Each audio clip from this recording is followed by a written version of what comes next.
ಒಬ್ಬ ತಾಯಿಯನ್ನು ಕಳ್ಕೊಂಡು ಈ ಬಂದಿರ್ತಕ್ಕಂಥ ಎಲ್ಲ ಸಹೋದರರಿಗೆ ಅವರ ಆತ್ಮಕ್ಕೆ ಶಾಂತಿ ಸಿಗಲಿ ಅಂತ ಚಂದಮ್ಮನಂತವರು ಶಕ್ತಿ ನಮ್ಗೆ ಕರುಣಿಸ್ಲಿ ಅಂತ ಬೇಡ್ಕೊಳ್ಳೋಕೆ ಎಲ್ಲ ಬಂದಿದೆ ಅಂತ ನಾನು ಚಂದಮ್ಮನವ್ರನ್ನ ನಾನು ಸುಮಾರು 35-40 ವರ್ಷದಿಂದ ನೋಡಿ ಆ ಸರಳತೆ ಆ ಮಾತುಗಳು ಹಾಗೂ ಅವರ ಮನೆಗೆ ಬಂದಿರತಕ್ಕಂಥ ಅತಿಥಿಗಳನ್ನು ಸತ್ಕಾರ ಮಾಡತಕ್ಕಂಥ ವ್ಯವಸ್ಥೆಯನ್ನು ನೋಡಿದರೆ ನಾವೆಲ್ಲ ನಾಚ್ತೀವಿ. ಒಂದ್ಸಲ ನಾನು ಅವ್ರ ಪೂಜೆ ಮಾಡ್ತಾ ಇದ್ರಂತೆ ನನ್ನ ದೇವೇಗೌಡರ ಅಪ್ಪಾಜಿಯವ್ರನ್ನು ನೋಡಿ ನನಗೆ ಬೇರೆ ಮೀಟಿಂಗ್ ಇತ್ತು ಅಂತ ಬರ್ತಾ ಇದ್ದೆ. ಅರ್ಧ ದಾರಿ ಹೋದ್ಮೇಲೆ ಕಾರ್ ಬರ್ತಾ ಇದ್ದಿದ್ದೆ. ನೀವು ಅಮ್ಮವರು ಹೇಳದೆ ಬಂದರಂತೆ ಕರೀತಾರ ವಾಪಸ್ ಬನ್ನಿ ಅಂತಂದ ಡ್ರೈವರು. ಅಯ್ಯೋ ನಾನು ಏನ್ ತಪ್ಪು ಮಾಡಿದ್ದು ಬಂದಿವ್ರಿ, ವಾಪಸ್ ಹೋಗ್ಬೇಕಲ್ಲ. ವಾಪಸ್ ಹೋದೆ. ಹೋದ್ರೆ ಚಂದಮ್ಮನವರು ಭಾಗದಲ್ಲಿ ನಿಂತ್ಕೊಂಡು ಕೈ ಹಿಡಿದು ನಾನು ಹೊರಗೆ ಕರ್ಕೊಂಡು, ಅಲ್ಲಮ್ಮ ನಾನು ಮಂಗಳಾರತಿ ಮಾಡ್ತಾ ಇದ್ದೆ, ಮಂಗಳಾರತಿ ತೆಗೆದುಕೊಂಡು ನನಗೆ ಹೇಳಾರ್ದ ನಂಗೆ ಹೋಗ್ತೀಯ ನೀನು ಬಾ ಒಳಗ ಅಂತ ಹೇಳ್ಬಿಟ್ಟು ಆತ್ಮೀಯತೆ ತಾಯಿ ಮಕ್ಕಳು ಕರೀತಾರಲ್ಲ ಆ ರೀತಿ ಕೈ ಹಿಡಿದು ನಾನು ಒಳಗೆ ಕರ್ಕೊಂಡು ಅವೆಲ್ಲ ಮರೆಯಕ್ಕೆ ಹೋಗುದು. ಡೆಲ್ಲಿನಲ್ಲಿ ಪ್ರಧಾನಮಂತ್ರಿ ದೇವೇಗೌಡ ಅಪ್ಪಾಜಿಯವರು, ನನಗೊಂದ್ಸಲ ಅಪ್ಪಾಜಿಯವರು 200 ಜನ ಮಹಿಳೆಯರನ್ನ ಕರ್ಕೊಂಡು ದಿಲ್ಲಿಗೆ ಬರಬೇಕು. 33% ರಿಸರ್ವೇಶನ್. ಇಲ್ಲಿ ಮುಖ್ಯಮಂತ್ರಿ ಆದಾಗ ಕ್ಯಾಬಿನೆಟ್ ನಾನಿದ್ದೆ. ಇಲ್ಲಿ ಪಾಸ್ ಆದ್ಮೇಲೆ ಡೆಲ್ಲಿಗೆ ಹೋಗ್ಬೇಕು ನಾನು. ಡೆಲ್ಲಿನಲ್ಲಿ ಹೋದೆ ನಾನು. ಆ ತುಳಸಿ ಗಿಡ ನೋಡಿ ನನಗೆ ಜ್ಞಾಪಕ ಬಂತು. ತುಳಸಿ ಪೂಜೆ ಮಾಡ್ತಾ ಇದ್ರು ಚಂದಮ್ಮನವರು. ದಿಲ್ಲಿನಲ್ಲಿ ಪ್ರಧಾನಮಂತ್ರಿಗಳ ಮನೆಗೆ ಅಡಿಗೆ ಮನೆಗೆ ಹೋದವಳು ನಾನು ಅಂತ ನಿಮ್ಗೆ ನೆಚ್ಚಿರ್ತಾ ಇದ್ದೇನೆ. ತುಳಸಿ ಪೂಜೆ ಮಾಡ್ತಾ ಇದ್ರು. ಅಮ್ಮ ಇದೇನಿದು ತುಳಸಿ ಪೂಜೆ ಮಾಡ್ತಾ ಇದ್ದೀರಾ, ಇಷ್ಟೊತ್ತು 11 ಗಂಟೆ ಆಗಿದೆಯಲ್ಲ, ನೀನ್ ಬರ್ಲಿ ಅಂತ ಕಾಯ್ತಾ ಇದ್ದೀನಿ ಮಗಳೇ ಅಂತಂದ್ರು. ಒಂದೊಂದ್ಸಲ ನಾನು ಮಗಳೇ ಅಂತ ಕರೀತಾ ಇದ್ರು. ಅಂತ ತಾಯಿನ ಕರ್ಕೊಂಡಿದ್ದೀವಿ. ನಾವು ಯಾರೂ ಅನಾಥರಾಗಿಲ್ಲ. ನಮ್ಮನೆ ದೇವೇಗೌಡ ಅಪ್ಪಾಜಿಯವರು ಅನಾಥರಾಗಿದ್ದಾರೆ. ನನಗೆ ಅವರನ್ನು ನೋಡೋದಕ್ಕೆ ಒಂದಿದ್ದ ಭಯನೂ ಆಗುತ್ತೆ, ಖುಷಿ ಒಂಥರ ದುಃಖನೂ ಆಗುತ್ತೆ. ಇವತ್ತಿನ ಎಷ್ಟು ದಾಂಪತ್ಯ ಅಂತಂದ್ರೆ ದೇವೇಗೌಡ ಅಪ್ಪಾಜಿಯವ್ರನ್ನ ಚಂದಮ್ಮನವ್ರನ್ನ ಕೊಟ್ಟಿದ್ರು. ದೆಹಲಿನಲ್ಲಿ ಪ್ರಧಾನಮಂತ್ರಿ ಶ್ರೀಮತಿಯವರು, ನಾನು ಒಂದ್ಸಲ ಡೆಲ್ಲಿಗೆ ಹೋದಾಗೆ ಅವ್ರ ಮನೆಗೆ ಹೋದಾಗೆ ಅಮ್ಮ ನೀವು ಪ್ರಧಾನಮಂತ್ರಿಗಳ ಶ್ರೀಮತಿ ಆಗಿದ್ದೀರಾ, ಇನ್ನು ದೇವ್ರ ಮನೆ ಬಿಟ್ಟು ಇಲ್ಲಿಗೆ ಬಂದಿಲ್ವಲ್ಲ ಅಂತಂದೆ. ನಿಮ್ಮಪ್ಪಾಜಿ ಏನಾರ ಆಗಲಿ ನಾನು ಒಂದು ದೇವರು ಎಲ್ಲವನ್ನ ಇವತ್ತು ನೆನೆಸ್ಕೊಂಡ್ರೆ ನನಗೆ ಮಾತೇ ಅವರು ಒಂದು ವಾರ ಮೊದಲಲ್ಲ 4 ದಿವಸದ ಮೊದಲು ಅವ್ರ ಮನೆಗೆ ಹೋಗಿದ್ದೆ. ಅವ್ರ ಪುರಾಣ ಹೋಗ್ಬೇಕು ಅಂದ್ರೆ ಒಂದು ಫ್ಲೋರ್ನಲ್ಲಿ ಅಪ್ಪಾಜಿ ಅವರು ಇದ್ರು, ಒಂದು ಫ್ಲೋರ್ನಲ್ಲಿ ಚಂದಮ್ಮ. ನಾನು ಮೇಲೆ ಹೋಗಮ್ಮ, ನಿಮ್ಮ ಅಮ್ಮ ಅಲ್ಲಿ ಮೇಲೆ ಇದ್ದಾರೆ ಅಂತಂದ್ರು ದೇವೇಗೌಡ ಅಪ್ಪಾಜಿ. ಮೇಲೆ ಹೋದೆ. ನನಗೆ ಕೈ ಹಿಡಿದು ಅಮ್ಮ ನೀನು ಪ್ರತಿಯೊಂದು ಕಾಯ್ತಾ ಇರ್ತೀನಿ ಮಗಳೇ, ನಾನು ಇದಕ್ಕೋಸ್ಕರ ನಾನು ಬೆಳಿಗ್ಗೆಯಲ್ಲಿ ಏನೂ ತಿಂದಿಲ್ಲ. ಯಾಕಮ್ಮ ಹೀಗೆ ಮಾಡಿದ್ದೀನಿ, ನೀನು ಬರ್ತೀಯ ಅಂತ ಗೊತ್ತಿತ್ತು ನನಗೆ, ಫೋನ್ ಮಾಡಿದ್ದೀನಿ ನೀನು ಬೆಳಿಗ್ಗೆ, ನೀನು ಬರ್ತೀಯ ಅಂತ ಕಾಯ್ತಾ ಇರ್ತೀನಿ ಅಂತ ಚೆನ್ನಮ್ಮನವರು ನಾವೆಲ್ಲ ತಾಯಿ ಕರ್ಕೊಂಡ ಮೇಲೆ ಚೆನ್ನಮ್ಮನವರು ಹೇಳ್ತಿದ್ವಿ, ನಿಮ್ಮ ತಾಯಿ ಕುಟುಂಬದಲ್ಲಿ ನಮಗೆಲ್ಲ ಇದ್ದೀರ. ಅವರ ಆತ್ಮೀಯತೆ, ಅವ್ರ ಸಿಂಪಲಿಸಿಟಿ, ಅವ್ರು ಮಲ್ಕೊಂಡಿದ್ರು ಮಾಸ್ಕ್ ಹಾಕಿದ್ರು ಮೂತಿಗೆ. ಎದ್ದೇಳಬೇಡಿ ಅಂದ್ರೆ ಲೀಲಾ ಪ್ರಸಾದ್ ಬಂದಿದ್ದಾರೆ, ಮಾಸ್ಕ್ ತೆಗಿ ಅಂತ ನರ್ಸಿಗೆ ಅಮ್ಮ ಬೇಡ ಅಂತಂದೆ. ಇಲ್ಲ ನಿನ್ ಜೊತೆ ಮಾತಾಡ್ಬೇಕು ನಾನು, ಮಾಸ್ಕ್ ತೆಗೆದ್ಬಿಟ್ಟು ನಾನು ಎದ್ದು ಕೂಡ್ರಿಸ್ತು ಅಂತಂದ್ರು. ಅಮ್ಮ ಬೇಡಮ್ಮ, ಎದ್ದು ಕೂತ್ಕೋಬೇಡಿ, ನಾನು ಅಲ್ಲೇ ಮಾತಾಡ್ತೀನಿ, ಟಿವಿ ಹತ್ರ ಬಂದು ಮಾತಾಡ್ತೇನೆ.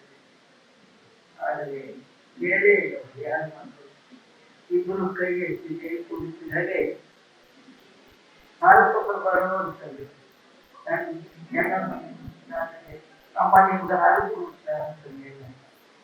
ಅಮ್ಮ ನರ್ಸ್ ಹೇಳಿದ್ದು ಬೆಳಿಗ್ಗೆ ಇದು ಕುಡಿದಿಲ್ಲಮ್ಮ, ಸ್ವಲ್ಪ ಹಾಲು ಕುಡಿಸ್ತೀನಿ. ನಾನು ಎಷ್ಟು ಅದೃಷ್ಟವತ್ತೆ ಅಂದರೆ ಅವರು ಪ್ರಾಣ ಬಿಡೋದಕ್ಕೆ 4 ಮೊದಲು ಹಾಲು ಕುಡಿಸಿದ್ರೆ ನಾನು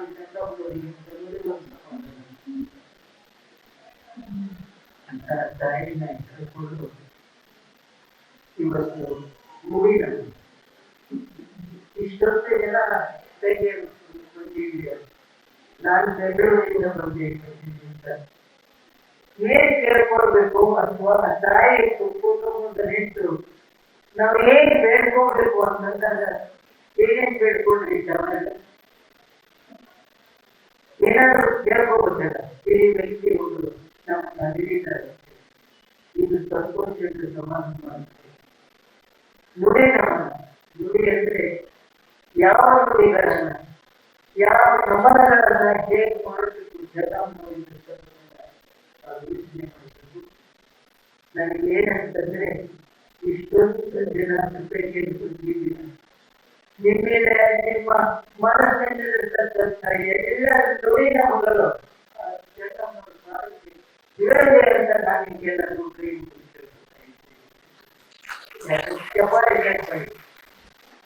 ಎಲ್ಲವರು ಬದುಕಿದ್ರೆ ಇಂಥ ಸಭೆ ನೋಡಿ ಎಷ್ಟು ಖುಷಿ ಪಡ್ತಾರೆ. ಇಷ್ಟೊಂದು ನಾನು ನೋಡೋದಕ್ಕೆ ಬಂದಿರಲ್ಲ ಅಂತ ಖುಷಿ ಪಡ್ತಾ ಇದ್ರು. ಇವತ್ತು ಆ ಫೋಟೋ ನೋಡಿ ನಾವೆಲ್ಲ ಇವತ್ತು ಸಮಾಧಾನ ಎಲ್ಲವರು ಸಾಮಾನ್ಯ ವ್ಯಕ್ತಿಯಲ್ಲಿ ಸಾಮಾನ್ಯ ಮಹಿಳೆ ಅಲ್ಲ ಇವತ್ತಿದೆ.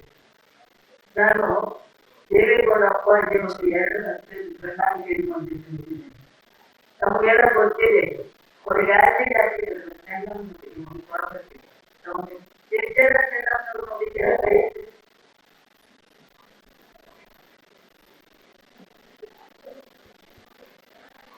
ಅವ್ರಿಗೆ ಆಸಿಡ್ ಹಾಕಿದ್ರೆ ಈ ಬಲಗಡೆ ಕೂದಲೆಲ್ಲ ಹೋಗ್ಬಿಡ್ತು, ಈ ಕಡೆ ಎಲ್ಲಾನು ಒಂದಾಗಿತ್ತು. ಹೊರಗಡೆ ಎಲ್ಲ ಅವರು ಎಲ್ಲ ಬಂದಿದ್ರು. ಆಸಿಡ್ ಹಾಕಿದ್ರು, ಯಾರು ಅವನಿಗೆ ಶಿಕ್ಷೆ ಆಗ್ಬೇಕು ಅಂದ್ರು. ಜನರು ಬಾಳೆ ಹಿಡಿಯಮ್ಮ ಕೈ ಹಿಡಿ ಅಂತ ಬೋಲ್ತಾರೆ. ಅವ್ರು ಕೈ ಹಿಡ್ಕೊಂಡು ಹೋಗಿ ಹೊರಗಡೆ ಬಂದರೆ ಅದು ಹೇಳ್ತಾರೆ ಜನರು, ಆಸಿಡ್ ಪಾಪ ಮಗು ಗೊತ್ತಾಗಿಲ್ಲ, ಯಾರೋ ಪ್ರೋತ್ಸಾಹನೆ ಮಾಡಿ ಕರೀತಾರೆ. ಅಂದಿನ ಅವನೇನು ಮಾಡಬೇಡಿ, ಕ್ಷಮ ಮಾಡಿ ಅಂತ ಹೇಳಿದ್ರು. ನಾವು ಹೇಳ್ತೀವ ಆಗ್ಬೇಕು, ಅವ್ನು ಹೇಗೆ ಆಗ್ಬೇಕು, ಬಡಿಬೇಕಂತ ಹೇಳ್ತೀವಿ. ಆದ್ರೆ ಎಂತ ದೊಡ್ಡ ಮನಸ್ಸು ಕೆಟ್ಟ ಮನಸ್ಸು. ಆ ದೊಡ್ಡ ಮನಸ್ಸು ಭಗವಂತ ಯಾವ ಕಲ್ತ್ಕೊಂಡ ಅಂತ ನಾನು ಯೋಚನೆ ಮಾಡ್ತೇನೆ. ಆಯ್ಕೆ ಹಾಕಿರೋರಿಗೆ ಶಿಕ್ಷೆ ಮಾಡಬೇಡಿ ಅಂತ ಹೇಳಿರ್ತಕ್ಕಂಥ ಮಹಾತಾಯಿ ನಾವು ಯಾರು ಹೇಳ್ತೀವಿ. ಆಯ್ಕೆ ಹಾಕಿದ್ದಾನೆ, ಅವನಿಗೆ ಜೈಲಿಗೆ ಹಾಕ್ಬೇಕು, ಅವನಿಗೆ ಬರ್ತಾಡಿಸ್ಬೇಕು, ಅವನಿಗೆ ದುಡಿಬೇಕು, ಅವನಿಗೆ ಆಸಿಡ್ ಹಾಕ್ಬೇಕು ಅಂತ ಸೇರಿದ ಮನೋಭಾವನೆ ಚೆನ್ನಾಗಿ ನಾನು ಸಾಕ್ಷಿ ಅನ್ನಬೇಕು. ನಾನು ಸಾಕ್ಷಿ ಅಂದ್ರೆ ತಪ್ಪಾಗಿದ್ದಿಲ್ಲ. ಅಂತ ಒಂದು ಸಂದರ್ಭದಲ್ಲಿ ಅವ್ರಿಗೆ ಆಸಿಡ್ ಆದಾಗ ನಾನು ಸನ್ಮಾನ್ಯ ದೇವೇಗೌಡ ಅಪ್ಪಾಜಿ ಚೆನ್ನಾಗಿ ಒಂದ್ಸಲ ಚೆನ್ನಮ್ಮನವರಿಗೆ ಆಚರಣೆ ಹಾಕಿದಾಗ ಹಾಸ್ಪಿಟಲ್ನಲ್ಲಿ ಮನೆಯ ಚೆನ್ನಮ್ಮನವರು ಪ್ರಾಣಕ್ಕೆ ಹಾಕುತ್ತ ಅಪ್ಪಾಜಿ ಎಡಬೇಡಿ ಅನ್ನಿಸ್ತಾರೆ. ಬಹಳ ಗೊತ್ತಿದೆ, ಸರಳ ವ್ಯಕ್ತಿ. ಭಾರತ ದೇಶದ ಪ್ರಧಾನಮಂತ್ರಿ ಶ್ರೀಮತಿ ಆದರೂ ಯಾವ ಮನೆಗೆ ಬಂದು ಅವ್ರು ದೇವ್ರ ಮನೆ ಅಡಿಗೆ ಮನೆ ಆಗ್ತಿದ್ರು, ಹೊರಗಡೆನೆ ಬರ್ತಿರ್ಲಿಲ್ಲ ತಾಯಿ. ನಾವೇನಾದ್ರು ಅವ್ರು ನೋಡಕ್ ಹೋದ್ರೆ ಕುತ್ಕೊಳ್ಳಿ ಬರ್ತೇನೆ ಅಂತ ಹೇಳ್ಬಿಟ್ಟು ದೇವ್ರ ಮನೆಗೆ ಓದ್ತಾ ಇದ್ರು. ಯಾವುದೇ ಪುಸ್ತಕದವರು ಹೋದ್ರು ಕೂಡ ಸನ್ಮಾನ್ಯ ದೇವೇಗೌಡರು, ಶ್ರೀಮತಿ ಚೆನ್ನಮ್ಮನವರು ಪುಸ್ತಕ ಓದುವ ಹುಡುಗರನ್ನು ಇಟ್ಕೊಂಡಿದ್ರು, ಕೊಡುಕುವಂತಾರೆ. ನನಗೆ ನೀನೇನಾದ್ರೂ ಪುಸ್ತಕ ಬರೆದಿದ್ರೆ ತಂದು ಕೂಡ ನಾನು ಓದಬೇಕು. ನಾನು ಬರೆದಿರೋ ಪುಸ್ತಕನೆಲ್ಲ ಒಟ್ಟಾಗಿ ಒಂದು ಪುಸ್ತಕ ಓದಿ ಚೆನ್ನಮ್ಮ ಅವರು ನನಗೆ ಫೋನ್ ಮಾಡಿದ್ದೀನಿ. ನಾನು ಇಲ್ಲವನ್ನ ಇಟ್ಕೊಂಡು ಮಾತಾಡ್ತೀನಿ.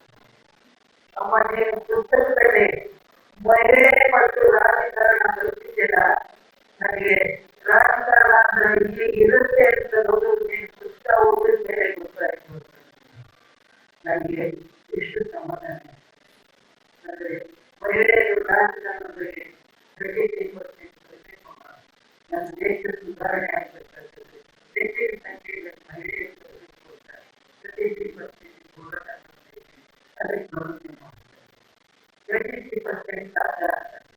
ಅದೇ ಇವತ್ತು ಕೂಡ ಪಾಸ್ ಮಾಡಿಬಿಟ್ಟು ಅದಕ್ಕೆಲ್ಲ ವಿರೋಧ ಮಾಡಿದ್ರು. ನಾನು ಈ 33% ಡೆಲ್ಲಿನಲ್ಲಿ ಸನ್ಮಾನ್ಯ ದೇವೇಗೌಡರು 6 ಸಲ ಡೆಲ್ಲಿಗೆ ಹೋಗಿ ಬಂದೇನೆ. ಮಹಿಳೆಯರಿಗೆ ಇವತ್ತು ಪ್ರಬುದ್ಧವಾಗಿ ಸ್ಥಾನಗಳು ಸಿಗಬೇಕಾಗಿದ್ರೆ 33% ಮಹಿಳೆಯರಿಗೆ ಸ್ಥಾನಮಾನಗಳು ಸಿಗಬೇಕು ಅಂತ ಹೋರಾಟ ಮಾಡಿದ್ರಲ್ಲಿ ನಾನು ಅಂತ ತಾಯಿನ ಇವತ್ತು ಮಹಿಳೆಯರಿಗೆ ನಾವು ಇಷ್ಟೊಂದು ಜನ ನಾವು ಸೇರಿದ್ದೀವಲ್ಲ, ನಾವು ಆ ತಾಯಿ ಫೋಟೋ ಮುಂದೆ ನಿಂತು ನಮಸ್ಕಾರ ಮಾಡಿ ಏನಲ್ಲಿ ಮನಸ್ಸು ಸೇರ್ಕೊಳ್ತಾ ಇದ್ದೀವಿ. ನಿಮಗೇನಿಸ್ತು? ನನಗೆ ಅನ್ನಿಸ್ತು, ನಾನು ನಿಂತು ಕುಟುಂಬ ಪುಷ್ಪಗಳನ್ನು ಹಾಕಿ ತಾಯಿ ನಿನ್ನಂತ ಶಕ್ತಿ ಒಂದು ಚೂರಾದರೂ ಕೂದಲೆಳೆಯಷ್ಟಾದರೂ ಇಲ್ಲಿ ಬಂದಿರ್ತಕ್ಕಂಥ ಮಹಿಳೆಯರಿಗೆಲ್ಲ ಕೊಡಿ ತಾಯಿ ಅಂತ ನೀವೆಲ್ಲರೂ ಪರವಾಗಿ ಕೇಳ್ಕೊತೀನಿ. ಅಂತ ದೊಡ್ಡ ಮನಸ್ಸು, ಅಂತ ಸರಳತೆ, ಅಂತ ವ್ಯಕ್ತಿತ್ವ ಬಹುಶಃ ಕರ್ನಾಟಕದಲ್ಲಿ ಮಾತ್ರದಲ್ಲ, ಭಾರತ ದೇಶದಲ್ಲಿ ಚೆನ್ನಮ್ಮನಂತ ಮಹಿಳೆಯರು ಒಬ್ಬರಿಗೂ ಆದಂತ ಮಹಿಳೆಯರ ನಿಂತು ಆ ಚೆನ್ನಮ್ಮ ಅಂತಕ್ಕಂಥ ಹೆಸರಿನಲ್ಲಿ ದೊಡ್ಡ ಶಕ್ತಿ. ಯಾಕೆ ಈ ಮಾತು ಹೇಳ್ತಾ ಇದ್ದೀನಿ ಅಂದ್ರೆ, ನಾವು ಆ ಪುಸ್ತಕ ಓದ್ತೀವಿ, ಕಿತ್ತೂರು ಚೆನ್ನಮ್ಮನ ಹೆಸರು ಹೇಳ್ತೀವಿ, ಅವ್ರ ಹೆಸರು ಹೇಳ್ತೀವಿ, ಚೆನ್ನಮ್ಮನ ಹೇಳ್ತೀವಿ. ಆದರೆ ಕರ್ನಾಟಕದಲ್ಲಿ ಸನ್ಮಾನ್ಯ ದೇವೇಗೌಡರ ಧರ್ಮಪತ್ನಿ ಚೆನ್ನಮ್ಮನು ಕೂಡ ಆ ಚೆನ್ನಮ್ಮನಿಗಿಂತ ಕಡಿಮೆ ಇಲ್ಲ ಅಂತನ್ನೋದು ನಾವೆಲ್ಲ ಅರ್ಥ ಮಾಡ್ಕೊಳ್ಬೇಕು ಅಂತ ಹೇಳ್ತಾ ಇದ್ದೇವೆ. ಅಂತ ಒಂದು ವ್ಯಕ್ತಿನ ಕಳ್ಕೊಂಡು ಇವತ್ತು ನಾವೆಲ್ಲ ದುಡಿದು ಬಂದು ಸೇರಿದ್ದೀವಿ. ನಾನು ಏನೋ ಇದನ್ನು ಪಡ್ಕೊಂಡು ಒಂದು ದಿವಸ ಸನ್ಮಾನ್ಯ ದೇವೇಗೌಡರು ಮನೆಗೆ ಹೋಗ್ಬಿಟ್ಟು ಅಪ್ಪಾಜಿ ನಾನು ಚೆನ್ನಪ್ಪನವ್ರ ಪುಸ್ತಕ ಬಂದಿದ್ದೇನೆ, ಓದ್ತೇನೆ ಅಂತ ಕೇಳಿ ಯಾವಾಗ ಇಂಟರ್ವ್ಯೂ ಮಾಡಿ ಅವ್ರನ್ನ ಕೇಳಿದ್ರು. ನಾನು ಇಂಟರ್ವ್ಯೂ ಇಲ್ಲ ಅಪ್ಪಾಜಿ, ಯಾವಾಗ ಬಂದಾಗ ಅವರು ಏನೇನು ಹೇಳ್ತಾ ಇದ್ರು ಅದೆಲ್ಲ ಕೇಳ್ಕೊಂಡು ನಾನು ಬಂದಿದ್ದೇನೆ, ನಿಮಗೂ ಓದಿ ತೋರಿಸ್ತೇನೆ ಅಂದಾಗ ನಾನು ನಡೆ ಚೆನ್ನ ನುಡಿ ಚೆನ್ನ ಇದು ಹೇಳಿದ್ದೇನೆ. ಅದಕ್ಕೆ ಹೋದಾ ನಾನು ಏನ್ ಬರೋದೇನು ಚೆನ್ನಮ್ಮನವ್ರು ಗೊತ್ತಿಲ್ಲ ಅನ್ನೋದನ್ನ ಪ್ರತಿಯೊಬ್ಬ ಮಹಾಪುರುಷನ ಯಶಸ್ವಿ ಹಿಂದೆ ಮಹಿಳೆ ಒಬ್ಬಳು ಇರ್ತಾರೆ ಎಂಬ ನುಡಿ ಬಹಳಷ್ಟು ಯಶಸ್ವಿ ಜನರ ಹಿನ್ನೆಲೆ ಇರುತ್ತದೆ. ಒಬ್ಬ ಯಶಸ್ವಿ ನಾಯಕನ ಹೆಂಡತಿಯಾಗಿಯೂ ತಾಯಿಯಾಗಿಯೂ ಸಹೋದರಿಯಾಗಿಯೂ ಕಾಲದ ಕೈಯಾಗಿ ಆ ಯಶಸ್ಸಿನ ಮೆಟ್ಟಲೇರಲು ಮಹಿಳೆ ಸಹಕರಿಸ್ತಾರೆ. ಇದು ಪ್ರತಿಯೊಬ್ಬರು ಮನೆಯಲ್ಲೇ ನಡೀತಕ್ಕಂಥ ಒಂದು ಸಂಸ್ಥಾನಿಕ ವಿಷಯ. ಗಾಂಧೀಜಿ ಮಹಾತ್ಮರಾಗುವ ನಿಟ್ಟಿನಲ್ಲಿ ಕಸ್ತೂರ್ಬಾ ಗಾಂಧೀಜಿ ತ್ಯಾಗ, ಸಹನೆ, ತಾಳ್ಮೆ, ಮಾರ್ಗದರ್ಶನ, ಮುಂದಾಲೋಚನೆ, ಕುಟುಂಬದ ಪೋಷಣೆ ಇವು ಪ್ರಮುಖವಾದದ್ದನ್ನು ನಾವು ಕಾಣಬಹುದು. ಬಸವಣ್ಣವರ ಹೆಂಡತಿಯಾಗಿ ನೀಲಾಂಬಿಕೆ ಗಂಗಾಂಬಿಕೆ ಮಹಾಮನೆಯನ್ನು ದಾಸೋಹದ ಮನೆಯನ್ನಾಗಿ ಮಾಡಿದರು. 33 ವರ್ಷ ವನವಾಸ ನಾನು ಅವಾಗಿನಿಂದ ನೋಡಿ ಗಾಂಧೀಜಿ ಬಸವಣ್ಣ 12ನೇ ಶತಮಾನದಲ್ಲಿ ಸಿರಿಸಿಲನೆಯರು ಯಾವ ರೀತಿ ಹೋರಾಟ ಮಾಡಿದ್ರು, ತನ್ನ ಪುರುಷನ ಯಶಸ್ಸಿಗೋಸ್ಕರ ಏನೇ ತ್ಯಾಗ ಮಾಡಿದ್ರು ಕೂಡ ನಾನು ಒಂದು ಲೇಖನದಲ್ಲಿ ಬರೆದಿದ್ದೇನೆ.